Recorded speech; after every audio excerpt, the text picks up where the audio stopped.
پاکستان کسان اتحاد نے پارلیمنٹ کے سامنے 21 ستمبر کو دھرنا دینے کا اعلان کیا ہے، ایسا کیوں ہوا؟ اگر وزیر اعظم پاکستان اعلان کرے اور اس پہ عمل درآمد نہ ہو اور وہ جھوٹ نکلے، کیا یہ وہ بابل تو نہیں ہے جو ڈولی میں بٹھا کے نکال لیتے ہیں؟ ہم جو ذمہ دار ہیں یا کاشتکار ہیں، ہم اپنی زمین کا ٹکڑا اٹھا کے کسی دوسرے ملک میں منتقل نہیں کر سکتے۔ بجلی کا بل ادا کرنے کے لیے کاشتکار اپنے جانور بیچ رہے ہیں، بچوں کے حتیٰ کہ جو جنہوں نے جہیز بنایا بچوں کے زیور بیچ رہے ہیں بدقسمتی سے۔ کیا اس سے بڑا کیا ہوگا کہ ہم ایک زرعی ملک ہیں؟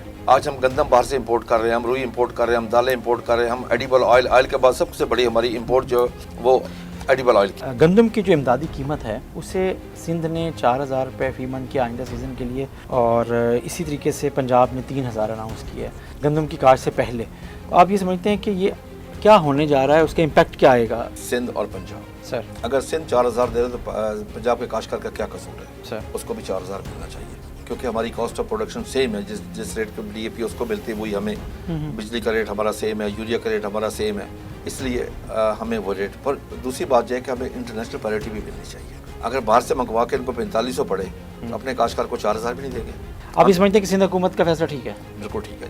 پچھلے سال آپ سندھ حکومت کے فیصلے کے ساتھ ہیں گندم کی امدادی قیمت؟ گندم کی امدادی قیمت میں بالکل ان کے ساتھ ہوں۔ پچھلے سال سے گندم کی قیمت میں انٹرنیشنل پرائس سے پاکستانی کاشتکار کو تقریباً 1650 ارب روپیہ کم ملا ہے پاکستانی کاشتکار کو۔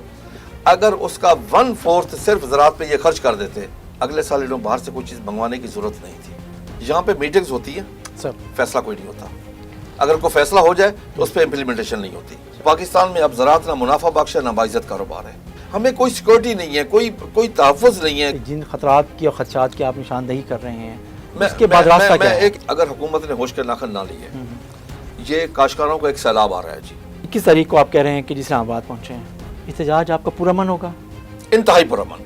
گورنمنٹ کو کیسے ہم نے پچھلے 10 سال سے ہم نے جتنے بھی پروٹیسٹ کیا آج تک ایک گملہ بھی نہیں توڑا۔ اب بھی آپ ایشور کرتے ہیں کہ پورا من احتجاج ہے؟ سر ہمارا احتجاج ہوتا ہی پرامن ہے جی۔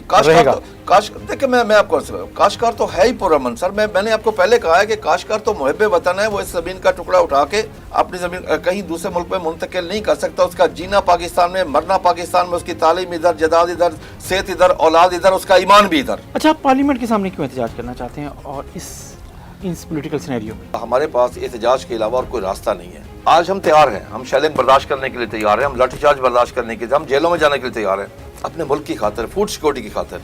دیکھیں نا، آج نظر آ رہا ہے کہ جنوری کے بعد ہمارے پاس گندم نہیں ہے۔ ہم نے کیا کیا اس کے اوپر؟ کتنی امپورٹ کر لی ہے؟